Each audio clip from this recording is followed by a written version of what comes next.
Hello everyone, it's Imran here. Welcome back to another video. I did warn you that uploads would be less frequent during the works that are currently going on in my room. In fact, we actually planned this actually tomorrow. More work is actually planned for my room tomorrow. We've got my dad's actually not worked on the room since Monday, but we're going to have a few more bits done in my room tomorrow. So hopefully I'll be able to provide you an update on that. But just these last couple of days, this last week or so, I think it's nearly been I think it's nearly been a week since I last uploaded. I mean, when did I last upload? Was it probably around last weekend? It was, so yeah, that's how long it's been. I do apologize if for that, but you obviously know the work's that been going on in my room right now, and obviously I'm not able to react to videos as frequently as I want it to be. So I have warned you guys that uploads are going to be less frequent they are, and I am also going to change it to what videos I'm going to react to. But this audio special came out around about five days ago. It did, and I've really wanted to react to it because this is another Thomas audio special by Kiefer Adams. It is, and this one is called "Fading into the Background." So this is a sequel to the Sodel's Early Beginnings audio special that I reacted to 2 months ago. I will have my reaction to that out on the top right corner of your screen if you want to go and check that out. You do. But yeah, this lots of people were requesting for me to react to this audio special. It was, and I was like, I will react to it just when I get the opportunity because I've not had the opportunity to react to it to do any react videos for the past couple of days. Not only because of the work's going on in my room, and I really just need the whole front living room to myself while I upload, so I can record, so I don't get any disturbances. But also, the last few days here in the UK have been it's been extremely hot. It's been extremely hot. It's been like nearly 30 degrees. It has, and I just I just didn't have the energy to record. When it's hot, when it's really hot, you become tired and you don't want to do anything.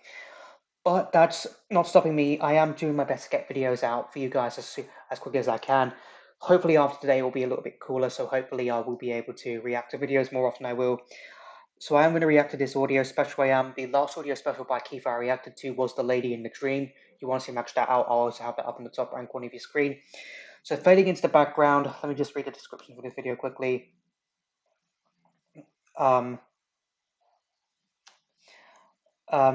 it's basically going to see what happened to Marklin and why he's going to be feeling useless. Why was he a jerk in the audio story, the Marklin engine? Why, when compared to him being so nice in Sodel's early beginnings? Well, this story is fading into the background. Is probably going to give an answer to why Marklin attitude suddenly changed. It did. So this is going to be a good audio special for me to react to. There's lots of videos that are actually coming out in terms of Thomas content, because obviously we have this audio special I'm going to react to. Then we have the premiere of, I think, season 5C of Thomas the Train, the new series of Thomas the Train's audio's adventures, season 5 of Thomas the Train's Adventures by I Love Trains 223, which will the first episode will premiere later on tonight. It will. And then we have Nino Productions' Day of the Diesels rewrap, which is also coming out. So I hope to react to those two in the coming weeks. Just please give me time because my upload schedule is going to be a bit all over the place, and the videos I'm going to react to are also going to be a little bit all over the place. I am aware that Man vs.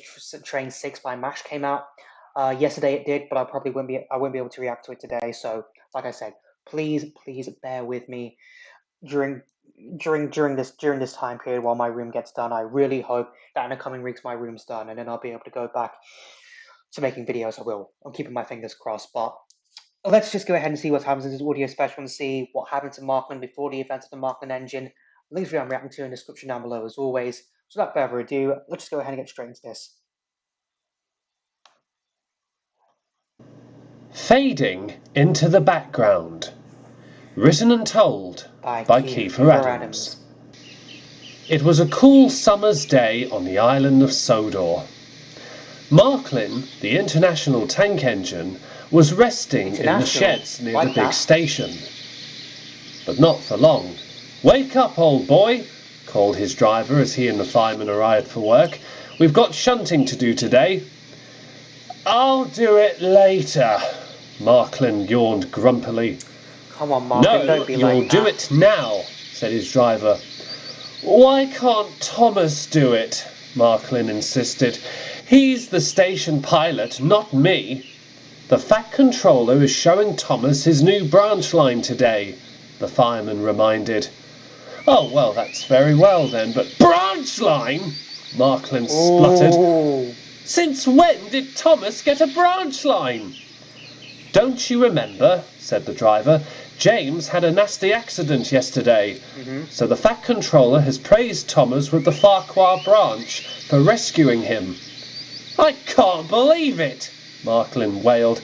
I wanted a branch line. How come he gets one?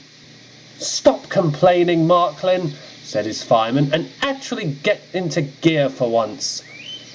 Rather reluctantly, Marklin puffed angrily out of the shed. He doesn't seem Ever too happy. since Thomas had arrived on the island, Marklin had been jealous of the blue tank engine. Now that he was going to get a branch line, the anger he had for Thomas had just gotten worse. Oh dear. Meanwhile, Thomas arrived at the main station of his branch line. Farquhar looked to be a beautiful place, and Thomas even said so. The Fat Controller jumped down from his cab. This is Farquhar Station, Thomas, he said. It is the top station of your branch line. Thomas looked around, taking all the scenery in. Excuse me, sir, he inquired, but why hasn't this yard been used in a long time? Well, replied the Fat Controller, many years ago, when my father was controller, there were 3 coffee pot engines that ran the branch lines of the island. The coffee pot engines. They were sort of vertical boiler engines. One of them used to run this line. Another runs the Brendan branch, which I have since given to Edward, and another used to run at Tidmouth. Unfortunately, the coffee pots had to be taken out of service when the railway expanded. Oh dear, puffed Thomas. But I hope you get to enjoy the Farquhar branch just as the coffee pot that was on it before did, said the Fat Controller. But as you know, you can't just shunt trucks up here, Thomas. I'd like you to find some coaches for your railway so you can start work tomorrow. Yes, sir, of course, sir, said Thomas. The Fat Controller returned to his cab, and Thomas returned to the main line. A little later, Thomas returned to the carriage sheds at the big station. Wow. He was determined to find... That's a good hit, Aaron. So this picture right here is from the Season 8 episode Thomas Saves the Day. I think I'm going to burp. Excuse me, sorry about that. And Keith has done fantastic edits to Thomas, Annie, and Clara right here to make it feel like they're in Season 1 style. Coaches to work on his branch line. He was just wondering what to go for when he heard a pair of voices. Look at that little engine, one said. Oh, doesn't he look so lovely? The second voice inquired. Thomas was surprised.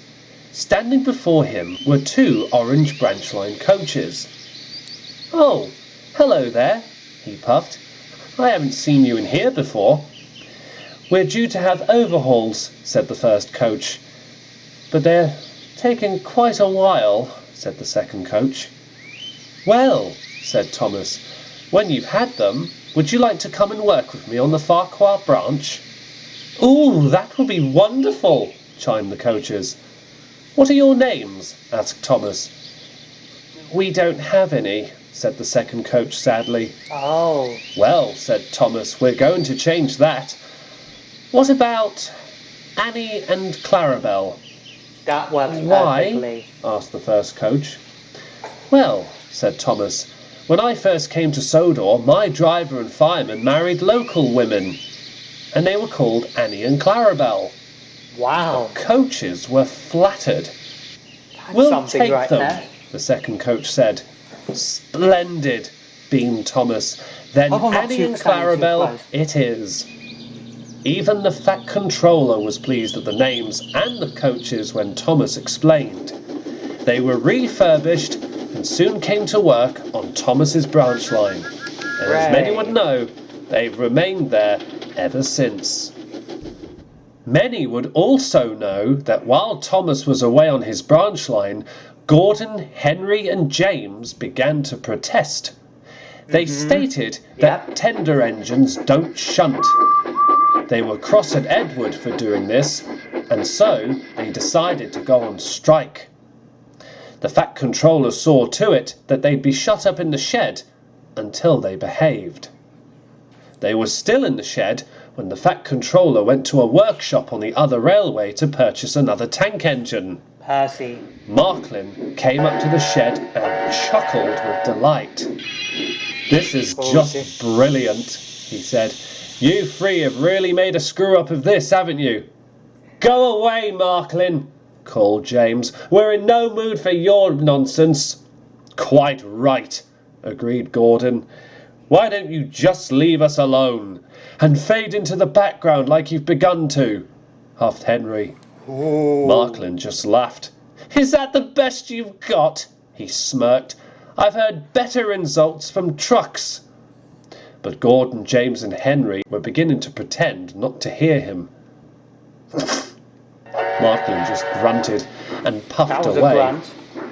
"I'll do the shunting myself then, shall I?" he smirked.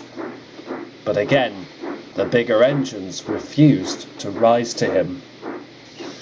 When Marklin arrived at the big station, he was in for quite a surprise. It's Percy! The Fat Controller had just returned from the workshops, but he hadn't come back alone.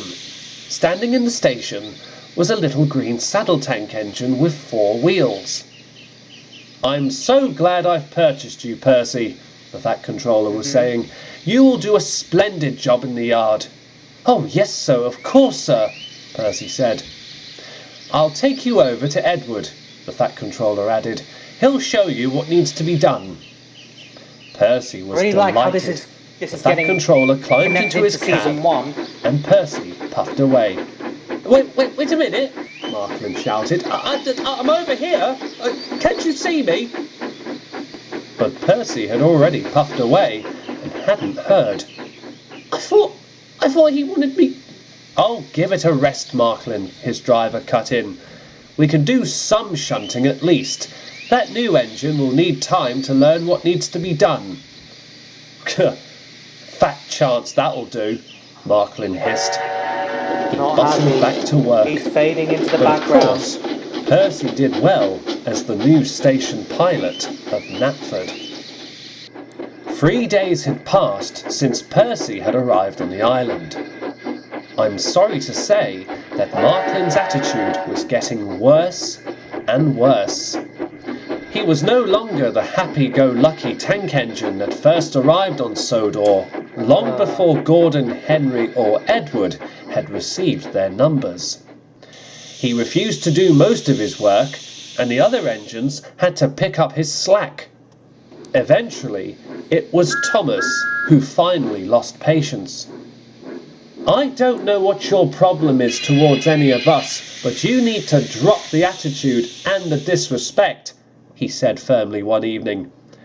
"Oh, why don't you just toddle off back to Brighton?" scowled Marklin. "Oh. I was working this line long before you were given the colours you currently wear." "Is that a threat?" Thomas scowled. "No," said Marklin. "It's a statement. I was the top dog around here before you came swanning in thinking you knew best. How did it feel being dragged behind Gordon's coaches? Or how about when you left your train behind? Or when you couldn't stop trucks from pushing you down the hill? And that's enough!" The signalman at the sheds had heard everything. "Marklin, away with you this instant," he ordered. "And Thomas, return to the shed." Thomas and Marklin exchanged dirty looks as they puffed away. Wow. "I'll prove it to you, you little blue runt," Marklin hissed. "Come tomorrow. It's my turn to prove a point." "We'll see," muttered Thomas darkly. "We will see."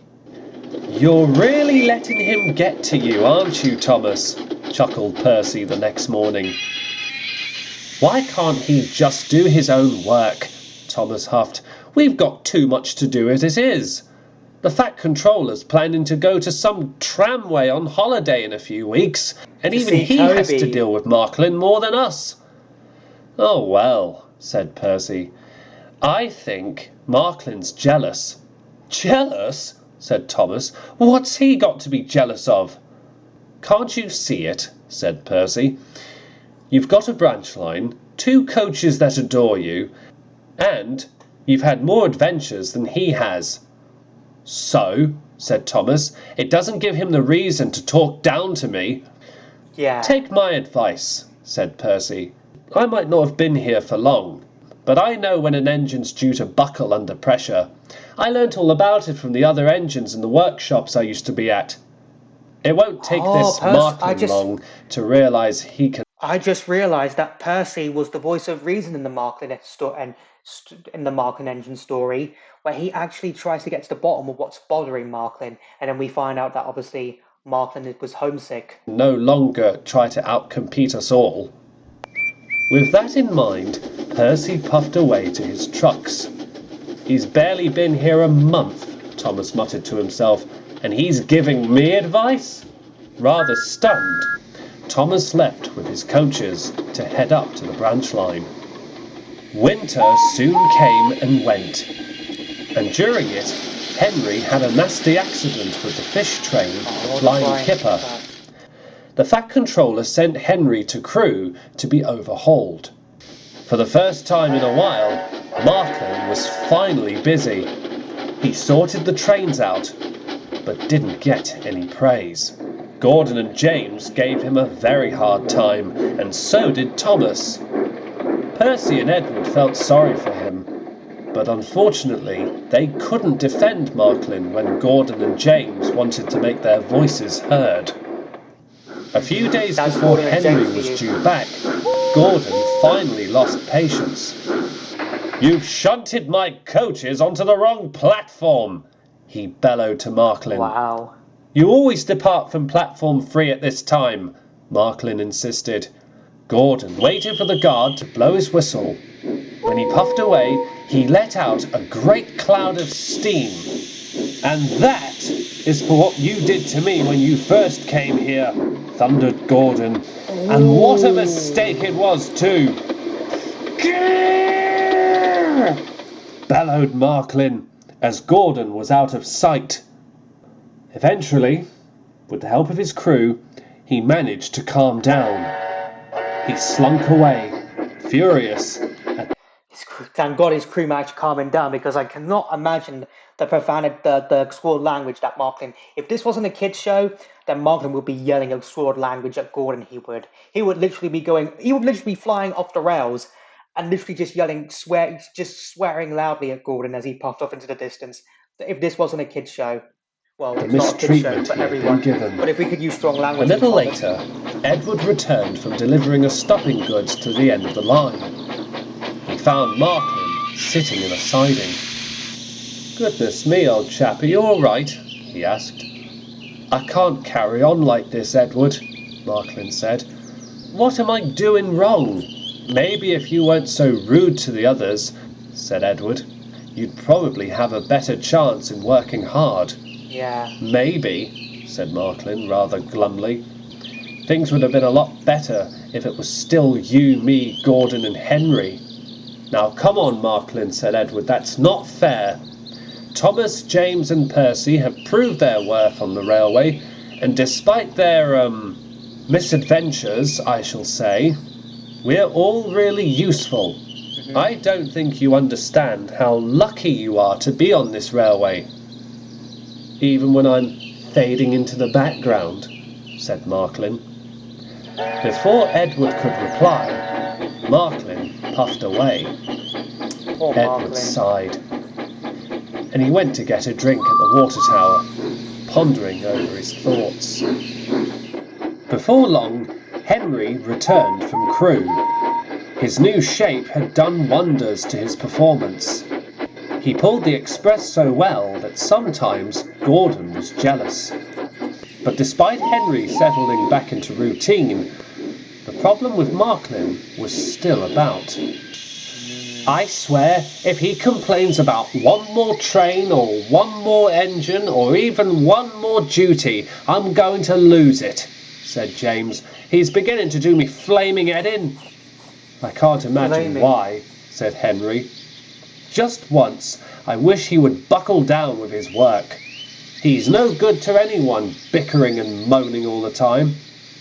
Apparently he's homesick, said James. If he felt that way, why didn't he just go home when Thomas, Percy and I arrived? As James and Henry continued to bicker, they were blissfully unaware that Marklin was in the yards nearby and had heard everything. James and Henry's conversation felt like the final straw for Marklin. He bustled about the yards, biffing every truck he could find. "What do you think you're doing?"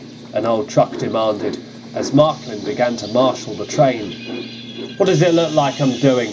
I'm trying to prove a point here." "We're not scheduled for you," said the truck. "Henry is supposed to collect us in a moment. We're part of his stopping service." "Of course you are," said Marklin. Soon, when all the trucks were in place, Marklin butted up to them quite hard. "Marklin, stop!" said his driver. "This has gone far enough." "Has it?" said Marklin. "I'll show the Fat Controller what I'm capable of. I'm not going to fade into the background anymore." He gave a great cloud of steam and pulled out of the yards.